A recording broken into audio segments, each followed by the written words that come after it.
Hey gang, Melissa Hinault here with the Burnout to All Out podcast. I'm a mom of three, corporate burnout that built a secondary six-figure income around my 9-to-5 with little kids. This set me free and allowed me to fire my boss and pursue my wildest dreams. It took grit, persistence, and belief. But now operating multiple six-figure businesses as an online entrepreneur and business coach, I have become a serial entrepreneur with a passion to inspire more burnouts to take the leap and go all out and live out their dreams. Each week, I'll bring you inspiring all-out guests, lifestyle business tips, and tools to empower you to take the leap from burnout employee to all-out entrepreneur, making your passion your paycheck. If this mom of three, corporate burnout, can go all out, so can you. You guys are not going to want to miss this interview with Jayme Washington and hear how this mom of five went from being an assistant to being a media manager for Justin Bieber and other very famous human beings to experiencing burnout of being a media manager for 11 clients who are famous and hitting the wall and realizing in that midst of burnout with incredible opportunity, she had to do something different. And that's when she committed to scaling her business and hiring employees and beefing up and creating what is now known as Washstone Media. And she is the top African-American female social media influencer in the US. You guys are going to want to hear her story and how she's worked with high-end clients like Apple and Home Depot and Chick-fil-A and other big brands, but is now also making a pivot to serve the smaller business owners in the midst of quarantine and this whole quarantine lifestyle. You know, she's pivoting to provide services to help that medium-sized business scale with all the parts integrating in from a social media standpoint to make it more seamless. You guys are going to want to tune in, hear about her own trials and tribulations and growing pains of going from an employee to an entrepreneur to a CEO with a booming business with major accolades. And you're also going to want to hear her top tips to stand out in the midst of 2021 on social media. So check her out. All right, we are live. Oh my goodness, guys. I am so excited to have this guest here today, Miss Jayme Washington, just an incredible human that I've been able to connect with through social media, through the power of the engine, right? Let me give you guys a quick background on Jayme. You are going to want to listen in. You're going to want to get your pen and paper and you're going to be inspired. So let me just tell you a little bit about Jayme.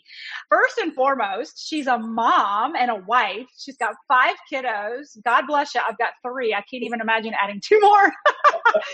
And she's a breast cancer survivor and an entrepreneur and a CEO. And she finds passion in helping brands stand out in the crowd using SEO and social media and web design strategies, which hopefully we can unpack a little bit of that on the back half of the podcast. But she's the top African-American female social media influencer in the US. That's huge. She's worked with, have you guys heard some of these high-end clients? Apple, Home Depot, Merrill Lynch, PayPal, Chick-fil-A, United Airlines, big names, guys.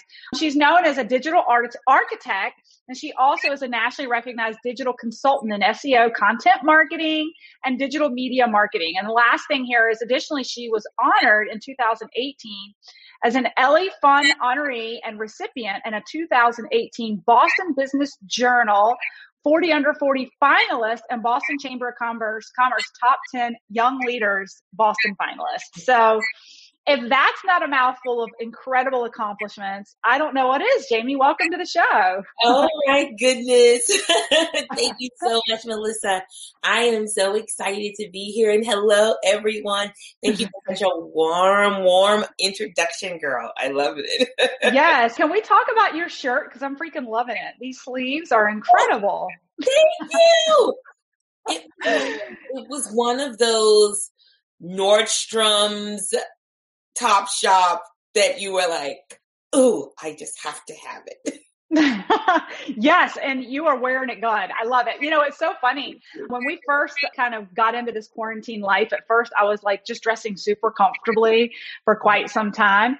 And then finally I was like, screw this. I'm going shopping. I'm going to get some cute clothes. I just got tired of being like too comfortable, right? So I love it. You brought your A game. Well, okay. So this is going to be fun. So Jayme, I know that there's always a backstory to the successful entrepreneurs that have made it, right? You have clearly built a phenomenal brand for yourself and an expert in your field, right? But I know that there's always a backstory. You didn't just land in being successful. You weren't just lucky, right? Right. So can you bring us back to the Jayme pre-Washstone Media, being the expert, working with the big brand? Where were you? Have you always worked for yourself, or where did you start out? That's a great question. I love the way you're leading into that, Melissa. I was actually fired during maternity leave. Oh, wow. Before I knew that people couldn't do that. Wow. Yes. So I was a legal secretary for a big law firm here. Okay, you guys can see that I'm home because that's the doorbell. Someone will get it. All right. It's quarantine life. Yes, so I know it is what it is.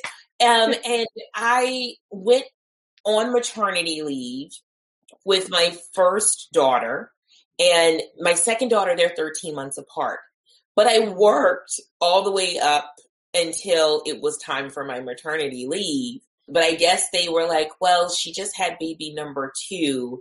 And when it was time for me to come back, I took 6 weeks. And Melissa, when it was time to come back, the office manager said, oh, I'm sorry, your position is no longer available. They filled it with the temp. And wow. Yes. And so that's how I kind of was forced into, okay, I guess I'm going to kind of stay home. And so I started doing a little part-time, started working with, a few agencies, like part-time agencies, being an admin assistant, a receptionist. And I just thought there's just so much more to me than this. And then that's when I started, then I reconnected. We were always still friends, but connected with a lot of my friends from Berklee College of Music, which is my alum. And by that time, my friends were now music directors for, Beyonce, Lady Gaga, Justin Timberlake, you name it. They were, on tour with them. And so it just became organic to just kind of network naturally with them just to see if it was anything I could do on tour, even if it was answer emails or things like that. Wait, so can I pause for a minute? So your degree was in music. Let me back up. So you had a degree in music. Music business. Music business. Okay. Keep going. All right. Yes. So, because I wanted to be, well, first I wanted to be Whitney Houston, because every girl wanted to be Whitney Houston. Right. Then I went to Berklee College of Music. Your sophomore year going into your junior year for music business, you needed to be an intern for your junior year, at least the spring of the junior year of your junior year. So my sophomore year, that summer, I went down to Nashville and interviewed with Starstruck Studios, which was Reba McEntire's studio, and I got hired. So I was able to do my internship at my junior year with Reba. Wow. And it was just eye-opening. It was, I saw a different side of the industry that I had never seen before, in a good way. To see this phenomenal woman in charge of everything. I mean, people were coming in to her music studio to record. Like Garth Brooks was coming in, and it was just like all, and then she had a green screen, and so people were, the local community were recording commercials, and it was her and her husband. She had a Hello Pad, and it was just this empire that Reba built in Nashville. I got to meet Taylor Swift when I was interning with Reba. I have all of these amazing stories. And I went back for my senior year, came back to Boston, and I said, you know what? I don't want to be Whitney Houston anymore. I want to be a businesswoman like Reba. Yes. And so that's just kind of how it happened. But then I went into the legal field, got fired, and then still kind of made my way back into the music industry. So how did you end up, real quickly, how did you end up in the legal field from school? It was a part-time job. It literally was a part-time job. I just needed a part-time job for the summer, and I didn't want to work at the Gap anymore. Yep. Okay. So you found your way back into the music industry. What happened there? Sure. So my first big break was I was assigned to this no-name person by the name of Justin Timberlake. Just no name. No name. Like nobody knows who he is. I was assigned as a social media manager. So I was assigned to assist with when he was on tour. I was running his Facebook page at that time. Instagram wasn't a big thing, making sure that videos were posted properly. When he was on tour, talking to the fans, if there was any sweepstakes, if there was any giveaways. So that's what I was doing. And then it's almost like once you get into that world, it becomes referral based.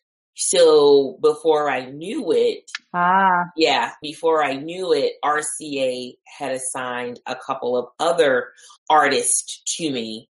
And before I knew it, I had 11 clients, which kind of gets to like that burnout. But I had 11 clients and I was ready to pull my hair out because it was just me. Yeah. Media manager for everyone, creating all the content. Oh, so it was just you. It was just you creating content for 11 clients. You didn't have any support? No. How long ago was this? This was almost 5 years ago. Wow. Okay. Wow. Okay. Yeah. And that's what birthed Wash Tone, because I was like, I can't do this anymore. I cannot do this. I was going crazy. I had clients in the West Coast, clients on the East Coast, and I vividly remember Justin had just finished the Tennessee Kids, and he had just said goodnight to everyone. He was on the West Coast. I remember closing my computer here in Boston, and I was like, it's got to be more to this for me, because it was like 3:30 in the morning. My whole house was quiet. My husband is sleeping. My kids are sleeping. I've just been in a concert in the West Coast, and I wasn't really there. And it was almost like a false reality. And I knew that I had a choice. I said, okay, well, I can either stay up and work on content that's due for another client. Because at that time, I didn't even have systems. Didn't even know what that was. Didn't have any systems at all. Didn't have an assistant. Didn't have systems. And so I chose to stay up, Melissa, which is so crazy. I remember so vividly, it was 3:36 in the morning, and I knew my husband's alarm clock was going to go off at about 6. I knew that my kids' alarm clocks were going to go off about 6:30, 6:45. I still needed to fix lunches. Hadn't done that. And there was a particular client that I owed creatives to by 8 a.m. Eastern Standard Time that I had not completed. And I chose to stay awake. So I stayed awake for probably 36 hours. Wow. And so it sounds like that was the aha for you. It was. That something has to change, where I'm sure there for a while, did you feel like up until then you were just riding on adrenaline that you're working with all these famous people? And like, what a privilege, right? What a privilege. What an opportunity. Yes. Yes, absolutely. And screaming inside, like, oh, this is crazy. Right. Oh my gosh. So it's funny, side note, just kind of a little like nothing to the extreme that you've experienced, but it's funny, just even last year, I had kind of my own experience of like the most successful people get comfortable saying no, right? And so like as my business was taking off this last year, I had like one project layered over another project. And I finally had this, I think maybe we talked about it earlier today, this owner of a huge company come to me with a proposition to work with her. And like you, I was elated, but crying inside. Like I committed to it knowing it was going to kill me. Right. So, and it did. So what did you learn from that? And like, what happened at that pivotal moment? Like, when did you decide something? Like, I know you decided, but then what actions did you take? Like, what was the pivotal moment for you that like, something's got to give? Like, I'm staying up all night long, probably not spending much time with your kids. Your spouse is getting your leftovers. Like, so what happened? Yeah. So the first thing I did was look up, it's on Google anyway, all day, every day. So I looked up virtual assistants, and I found two sites. One was called freelancer.com and another one was called upwork.com. Yep. And on those two platforms, I found my first two virtual assistants that I then was able to begin to segment tasks for the first time, to use Basecamps and Trello boards and Excel spreadsheets. I was actually able to, that was my process. But also, even when we talk about being burnt out, we as females, sometimes we don't allow ourselves to even feel the burnout. So I then, Melissa, had issues with giving my virtual assistants tasks. Yeah. Yes. I've been in that boat, right? It's so true, because it's like you're fearful that it won't get done the way you do it. But the bottom line is you'd rather it get done than you die because you can't manage it all. Right? Yeah. Exactly. Yes, exactly. And so we then just began to kind of organically grow, because then it was three of us. I was able to pivot more with working on my business instead of in my business. Yes. And here we are today. I can't even believe it. 5 years. I think June is our 5-year anniversary.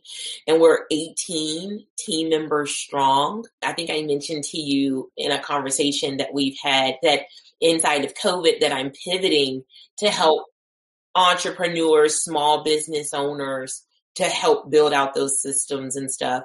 Because I think I've had pivotal moments like that one with having the 11 clients. I needed to build systems. And then I was forced to build the systems. And then in 2016, when I was diagnosed with stage 3C breast cancer, I also was forced to build out serious systems and automations because I was going to be in chemotherapy. So it was like the wall wasn't going to be there. So everything had to be systematized so that it could run smoothly as if I was there. And to see my business be able to continue to grow and to sustain itself was phenomenal. So I guess, there's a good in a burnout. I don't want anyone to have to get there, but it's what we learn from it. The 11 clients, I was ready to pull my hair. Oh my gosh. I wanted to sabotage. I tell this story all the time and people laugh. I literally, Melissa, contemplated going back on Justin's Facebook fan page and saying, "Hi, this is not Justin. This is Jayme. Just want to let you know." And write it on like all my other clients. And I was like, oh, I think RCA would be so Yes. Well, and you bring up a really good point. So it's something I've been learning a lot about this year in entrepreneurship is that when you're managing all the things, you become the bottleneck of your business, right? And and that's one huge thing I've learned this year is you can't build out role descriptions and tasks and get really organized, you will be the bottleneck of your business, which is why those 11 clients, you were so burnt out. But had you had the infrastructure of some VAs to help support you with those tasks and you could have overseen it, maybe you wouldn't have hit the burnout, but then you wouldn't have ended up with Washington Media, right? So interesting. Okay, so this is like a selfish question because I'm always curious about structures of your business because that's kind of the space I'm in right now is like, there's like the integrator and there's kind of the chief visionary officer and like the CEO and all that. There's all these different roles I'm learning, right? And what I realized is like where you were with those 11 people was that you were all of them, right? Yes. Right. And my question to you is now that you've got the structure in place, and I actually had a guy speak last week about this, Mel Abraham. I don't know if you've heard of him or not. He's a financial guru, but he talks about creating those layers in your business where initially you're the entrepreneur that's making all the money. Your face makes the money, right? Like when you were managing those 11 clients. And then he talks about layering your business and creating systems while you went through this bout of cancer, which he actually had the same experience. He went through a bout of cancer. And so it's really interesting how if you take the time to create that structure, that's the true freedom that we all want as entrepreneurs, right? Is like the time freedom that you realize you didn't really have when you were the face of your company managing all those clients' accounts. So my question to you is now that you've got 18 people in place, yes, where do you find that you gravitate towards? Are you more of like a systems, like integrator, kind of a structure organization, or do you see yourself more as like the visionary and development? Like where do you spend most of your brain space? Oh boy, yes. And that's a good question. Because of the line of work that I'm in with, creating content for a brand, speaking for that brand, being that brand, I am still probably more involved than my business mentor would like me to be. We're working with the Chamber of Commerce. The Boston Chamber of Commerce, they're doing a big rebrand. Okay. So they're doing a big rebrand. It's a huge project that we're working on. And I literally, out of my 18 staff members, I have 4 that are Adobe certified and CAD certified. So they know the ins and outs of drawing out a logo, just as an example. Right. But I still hand drew what was in my mind. Yep. Because I still it was no way I could articulate it to them of what I was looking for and have them to draw it. So I still create a little, but then I drew like 4 or 5 different logos and handed it over to them for them to put into the CAD and actually create what the logo concepts will look like. Even being in the business, even being a CEO founder for 5 years, it's still tough for me not to find myself doing the day-to-day tasks. I'm just going to be totally transparent. But like doing podcasts and interviews, for years I've said no because I was like, I don't have the time. But my executive assistant, who also has a little bit of a business development in her, she's now forcing me to do these. She's like, no, we're going to put it on your calendar. You're going to do it. Because that's me working on my business instead of me working in the business. Yes. Because that's where your face, no one can replace your face and your knowledge to be a public, to be speaking on behalf of your company out there like that. Yeah. Yes. If that answers your question, the 18 people, like if someone was to go to my website and you would go to About Us, you would see all 18 of us. So I have like 5 that are social media managers. So we call them digital marketing strategists. They physically will create the content, create the post, and they also will physically upload it onto someone's channel. Then we've got some of my IT guys that create the email campaigns, create the funnels. I think you and I talked about Russell Brunson. So a couple of clients, they're in Russell Brunson's 2 Comma Club. So we've got 2 clients that are part of that. So we build out a lot of funnels. So I don't build out funnels anymore. I will say that I've gotten better at that.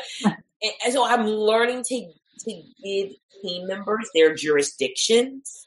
Yeah. And allowing them to excel in the position that I hired them for. And we have to step back because I have to remember my burnout.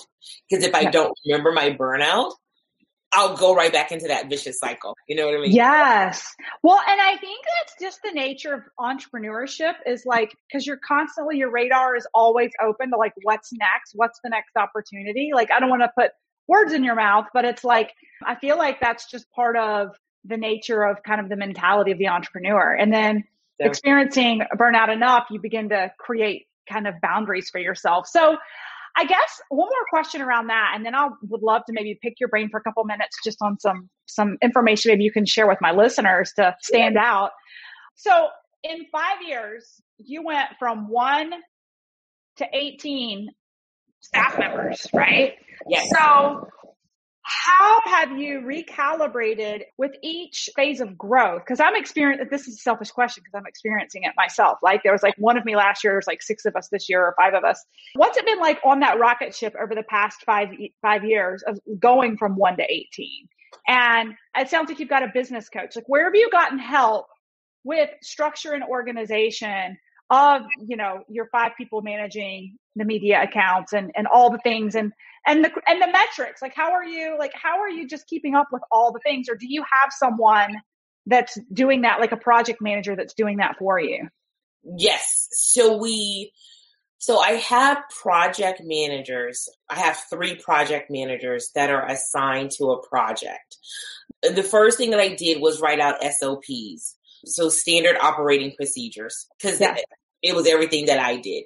So it lets people know from initial contact to they should talk to this person. And then we find out, what service can we provide? Is this website design? Is this social media content? Is this building out like funnels and automation? And then once we know kind of what spectrum they're in, we know which project manager to send them to. So then they kind of have a conversation with the project manager to talk about their project, free consult, talk about the project to see if it's something that we align with, if it's something we can assist. Then once they do that, then we go into the proposal phase. Then once we've solidified the proposal, they've locked in their investment.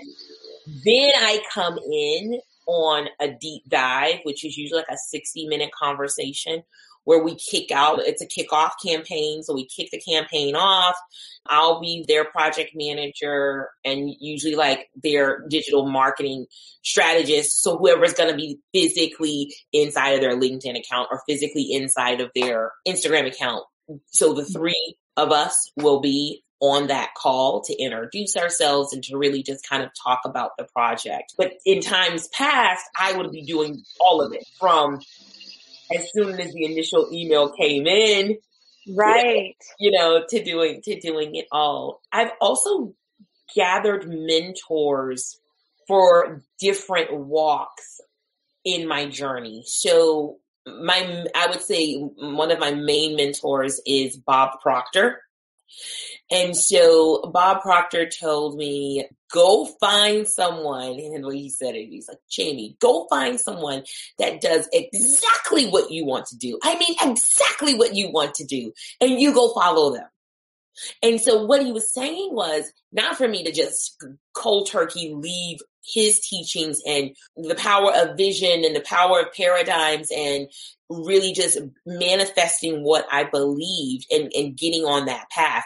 No, he meant find someone on this universe. It didn't even have to be someone in the United States, but find someone on the universe that is doing exactly what I wanted to do. And if I couldn't find that one person, find 2 people that are doing at least 50% of what I want to do and go follow them. And so that's kind of what I've done, Melissa. I wish I had it easy. I wish I had a me or a you when I was, starting business, because I was a consultant for the first 10 years before starting, Washington Media. It was just, Jayme Washington Inc. Had a little EIN number, didn't know anything about separating, my personal expenses from the business expenses, and, not to pay the company bill with my personal credit card because it makes it messy on expense sheets. None of that. Like now I have a business manager to do that. But yeah, I hope that answers your question roundabout, that it just kind of goes. Hey, you. Yeah, you. Thanks for listening to the podcast. I wanted to interrupt for a quick second to fill you in on what's up in the LinkedIn Academy this month, along with all the modules and workshops that I've put together to condense the time it will take to help you 10x your business. I've recently had 3 incredible world-renowned guest speakers inside the Academy, exclusively coaching students to level up in their mindset. What's happening is the students are not only creating the business they've always wanted, but they're having shifts in their mindset at the same time to live their best life possible. Head to my website, livethefreelife.co, and click the LinkedIn Method Academy to learn more. You learn as you go. Yeah, absolutely. Oh my gosh. So good. So good. Okay. So I love the backstory, and you're such an inspiration. I mean, I just love it. And the fact that you're crushing this with your 5 kids at home right now just is incredible. What can you share with folks a little bit, just some techniques or just some ideas on how they can, in the midst of the state of affairs, how can online entrepreneurs and businesses in general stand out? Because, they're not getting the foot traffic. They've got to leverage their media accounts to create attraction more than ever. Do you have, a couple of ideas or just nuggets you can share with us on how to stand out? Yes, absolutely. And thank you so much for asking. The majority of my clients are on Instagram. So Instagram is kind of where I feel my expertise is, as well as Facebook. But this could also work on LinkedIn. What we have seen working, like I taught a master class last month that talked about how to monetize even if you're under 10K. So, because a lot of people feel that if you're under 10,000 followers on Instagram, you don't have the swipe up feature. You're losing so many things because you're not being featured. People can't find you if you're under 10,000 followers, and that's not true. We have clients that, have 4,000, 5,000 clients, and they're making 35, 40,000 a month because they have a strategic strategy and they just rinse and repeat. So I would say it's all about engagement. I wouldn't even spend money on ads right now. If you've never touched ads and your Facebook pixel or Instagram pixel isn't what we call seasoned, I wouldn't at this moment in time. And why is that? So I'm a Facebook certified partner. And at the end of the year, during our town hall meeting with Mark Zuckerberg, he mentioned his displeasure with the new iOS feature that was coming out for Apple, that they were going to basically disable the cookie that Facebook Pixel. So they were going to disable the Facebook Pixel on their products. The majority of it was going to be mobile. And as we know, a lot of mobile users are on social media. So January 2021, we had businesses, large corporations that lost about 73% of the reach that they were normally getting because those people were on Apple products. So what was the driving factor for Apple to get rid of the Pixel piece? Privacy. Ah, okay. Yeah. Makes sense. I always thought that was a cool trick. Yes. I mean, you can kind of just follow people around. You can, I mean, the Facebook pixel, it's highly seasoned. I mean, you can literally, they could go from your Facebook page. You could follow them to ESPN. You could follow them to Word Network. You could follow them to CBS Sports.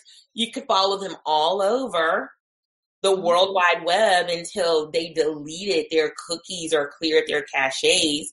But a lot of people don't do that. And by the time they do, you have so much data on them that it's so easy, even if they delete it, it's so easy to find them again and re-engage and retarget.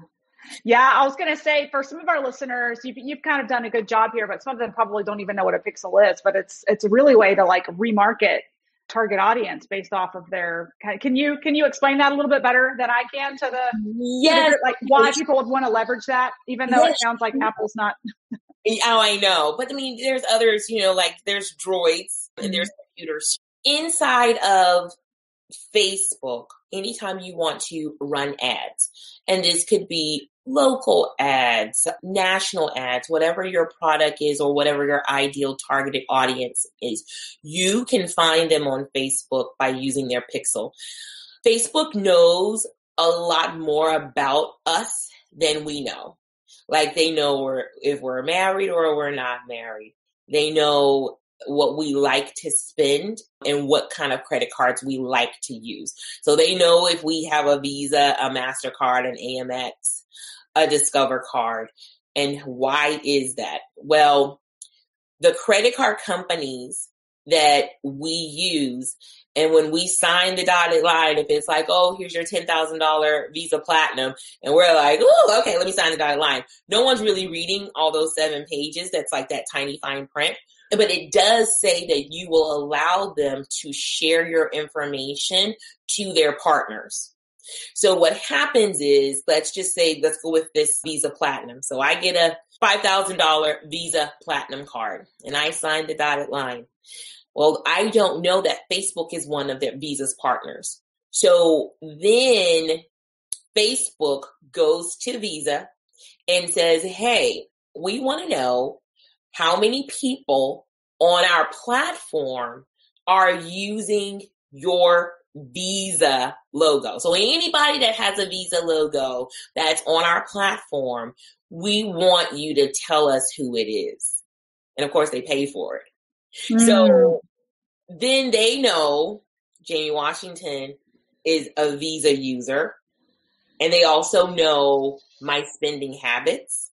They know also, because they look at the pixel, they know where I go on the internet. So it's a huge privacy issue when it can be kind of creepy when you think about it. So then they know, okay, so I am a spender. They know where I like to shop. So then they can strategically place their ads on those pages, or they can strategically target. So like, for example, you gave me such a beautiful compliment about my shirt. So I would be someone that's inside of Nordstrom's target audience. So like, let's say that there was a boutique owner who, she or he had custom puff sleeve type shirts, one of a kind looking shirts. Then he or she could actually turn on their Facebook pixel and tell Facebook, find me someone who spends money, who has a Visa, MasterCard, or, has a Discover, has an American Express. Find me one of them. Find me someone who likes Nordstrom's or Anthropologie or Ann Taylor. Find me someone that's 35 and above that has a job, that's married. And Facebook will pull that information. They don't give it to us. They used to, but after the election, they stopped. So what they do now is they pull the information and then they just show the ad to this group of people. So they show it to the Jamies and the Melissas. But Cambridge Analytica, sorry to go so far, but Cambridge Analytica, the reason that they got in trouble and the reason Mark Zuckerberg got in trouble is they went beyond privacy and they actually gave names. So they gave names, our email addresses, our ages. Sometimes they gave our addresses and our friends. So it was a huge data breach. So it's good. It's good. So I don't want anybody to be like, oh, but it's good for business because you can find your ideal targeted audience. Once you know who that person, he or she is, it's so easy to go inside of Facebook and say, hey, pull 1,000 of these like-minded people and show my ads. Right. Yeah, totally. And it's funny that we're talking about this because we just had this conversation. It really wants me to start running ads. And it's funny that we're talking about this because my project manager said, look, we have captured over 700 registrants from your last launch. And we had maybe 55 that actually enrolled. And her thing was, we can take that list and actually retarget based on the demographics of that list of the people who registered for the event but didn't purchase. And I'm like, wow. Yes. Okay. Yes, you can. Yes, you can. But I want to be able to help the audience and show them a way that they still can monetize without running ads. We have a client that she started with us 2 years ago at $1,500 a month. She has a email marketing strategy and an Instagram strategy. And that's it. She's at $45,000 a month she has a brick and mortar spa. And so she's at let's just say she's at $45,000 a month. She runs no ads, Melissa, in 2.5 years. That's incredible. She's run no ads whatsoever. So let me just kind of share that with the audience and the power of engagement. So what you could do is find your ideal customer. And for this example, I'm just going to use Instagram. So, and yet again, I'll go back to the boutique owner. So let's say that this was a boutique owner, brick and mortar, now needs to pivot due to COVID. So needs to find some online shoppers, needs to find some Jayme and Melissa's because I love your blouse. I love it.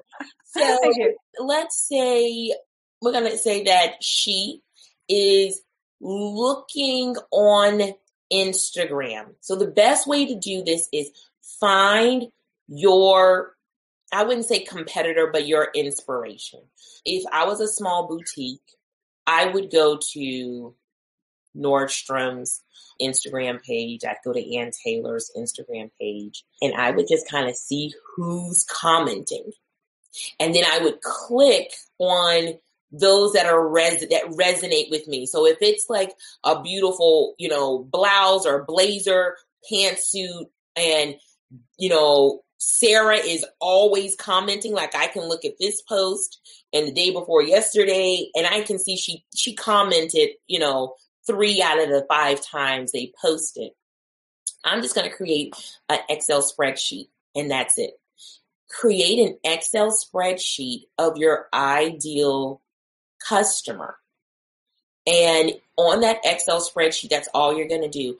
The best thing when you really see the money coming in is when you get to 50. When you can get to 50, just links of your ideal customer. And then you can even geo-target it. If you want, let's say if you're in Florida and you're the boutique owner in Florida, you can even start looking for people that fit your ideal targeted audience in Florida or wherever you ship. So if you only can ship in the US, or if you're in Canada and you can only ship in Canada, you can geo-target it to where you want to ship. But create a Google, like Excel spreadsheet, and find 50. And it may take you some time, so do it in batches. Do 10 or 20. And then after you do that, you're then going to look at that list, and for 60 days, those 50 people are the people that you are going to engage with. You're going to comment on their post. You're going to get to know them. You're going to like their photos. And sooner or later, you are going to slide in the DM. But you don't slide into the DM first. You want to get them to, like Melissa knows, you want to get them to know, like, and hopefully trust you. And then when you go inside of the DM, you want to do two things. You want to either offer them like a coupon code or offer them something that would capture their email address, their contact information, so that you can remove them from the platform so that you can then sell to them. That is one of the easiest but $1 million strategy. Yeah. That's awesome. I love that. I was like, I was taking notes myself. That was so good. And I think that could be applicable to, when I'm always thinking about kind of over on the LinkedIn platform, how do you go find your 50 people over on LinkedIn and engage with them? Because it is that power of their networks too, that you're interacting with. So good. So good. That's incredible advice. I know people are going to run with that today, right? So thank you so much. Well, let me ask you this. So what are you working on now? Like what does Washington Media have to offer now? What kind of programs do you have going on? Where can people find you? Those kinds of things. Okay. Oh, I love it. Okay. So first of all, you can find me on Instagram, Jayme Washington. Just look up my name. If you look in the bio link, I have this huge gift and I haven't taken it down yet. And it's 12 months of social media content ideas. It's something that we do every year for our clients where we take the entire calendar. So we took 2021 last year. We took 2021 and we put all of the holidays. So we put New Year's, Valentine's, St. Patrick's Day. We put all of those on there. And then we come up with content ideas, which some people call them buckets. Some people call them pillars. Yep. And we create it for our clients anyway. And so as a gift, I was telling my staff, I was having an Oprah moment. I was like, I'm going to give it for free. So if you go, I'm not sure when I'm going to get rid of it, but if you go there, it's absolutely free. You can it's called the Brand Visibility Project, and you can get 12 months of content ideas for free from me. Oh my gosh. I hope you guys are hearing that, because I think that's the number one thing people, sometimes hit a wall on is just, continuing to be creative with their content. So I hope you guys are hearing that. And so that's, if they go to your Instagram page, Jayme Washington, and they go to your top bio, right? Yes. Then they can find the offering and register and download it. Yes, you got it. Because I think, that's easier because I think it has a link. I think it's like the brandsystem.org. But if you just go to my Instagram page and you just click on it, you'll see it.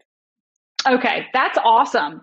Well, and then I guess a final business question, just kind of like where you see yourself now. Valdine saying, thank you so much. That's awesome. So I know a lot of people are going to go check that out, and we'll be sure to put it in the show notes. I know that you've made a shift this year with even your business and your brand. Do you want to talk a little bit about the pivot you've made? Because I see it with entrepreneurs all over. I mean, business looks different now, and everyone's had to pivot based on what life looked like pre-March 2020. Where is the direction you're headed in 2021 with your business? Oh, that's a great question. I am looking to partner with more solo entrepreneurs, small business owners that need that $1 million system behind them, but they don't need the $1 million price tag. One who just doesn't have time to write the email sequences, the ones who like the chat bots, but they don't have time to write the codes, those that are looking to launch a product, but they don't have time to create the landing pages. They don't have time to make sure that it's connected to the CRM for their sales team. The back end systems. Yeah. Because it's more than just social media. That's why I was given the social media for free, because it's so much more than that. Right.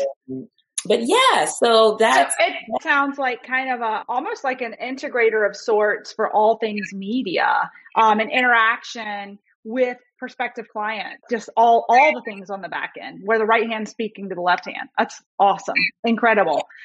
I guess. Okay. And then one, just like kind of, I love picking the brains, just like lifestyle question. And two things. Number one, what are you reading right now? Do you have any books that you're reading right now? Oh my goodness, I am. So I'm reading Promised Land from Barack Obama. Awesome. Which is fascinating. It's a thick book. And I'm also reading, oh my goodness, what's my other book? Because I have two. You Were Born Rich by Bob Proctor. Oh, awesome.